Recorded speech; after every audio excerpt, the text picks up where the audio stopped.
ഞാനൊരു 7 വർഷമായി പഠിക്കുന്നതാണ് ശാസ്ത്രീയ സംഗീതം എന്ന് പറയുന്നത്. ഇപ്പോൾ ഞങ്ങളുടെ മലപ്പുറം ജില്ലയിലെ ഭയങ്കര പ്രസിദ്ധമായ ക്ഷേത്രമാണ് തിരുമാന്താംകുന്ന് ക്ഷേത്രം.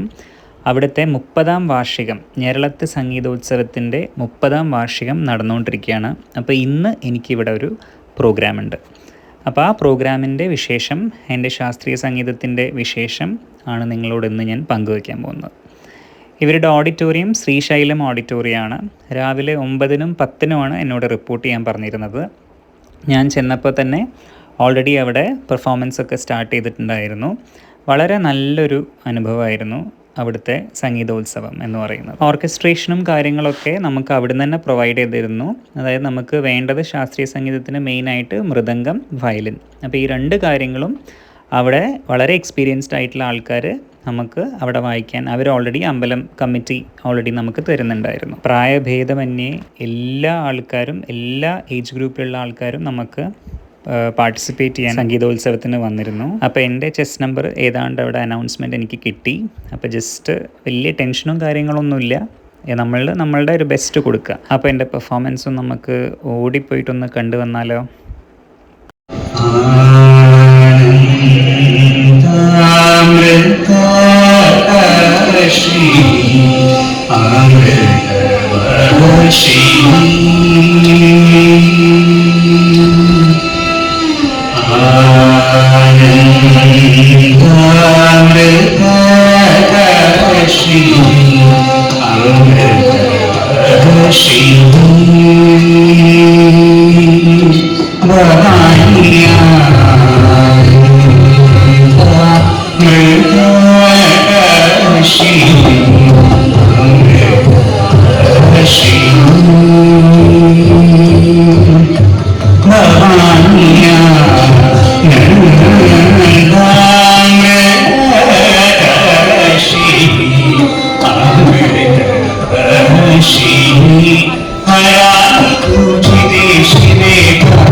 പെർഫോമൻസൊക്കെ കഴിഞ്ഞു. കുഴപ്പമില്ലാണ്ടൊക്കെ അത്യാവശ്യം ഒരു വൃത്തിയിൽ പാടിയെന്നാണ് എൻ്റെ ഒരു വിശ്വാസം. അത് കഴിഞ്ഞ് അമ്പലത്തിൽ നേരെ തൊഴാൻ പോയി, പ്രസാദമൊക്കെ മേടിച്ചു. നല്ലൊരു അവിടെ എന്തൊക്കെയോ കൺസ്ട്രക്ഷനും കാര്യങ്ങളൊക്കെ നടക്കുന്നുണ്ട്, എന്താണെന്നറിയില്ല.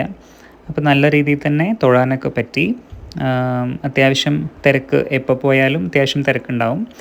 അപ്പോൾ ഈ ഒരു സംഗീതോത്സവത്തിൻ്റെ ചെറിയൊരു വ്ളോഗ് എല്ലാവർക്കും ഇഷ്ടമായി എന്ന് വിചാരിക്കുന്നു. അപ്പോൾ എപ്പോഴത്തെയും പോലെ എല്ലാവരും സപ്പോർട്ട് ചെയ്യാം. അപ്പോൾ ടാറ്റ.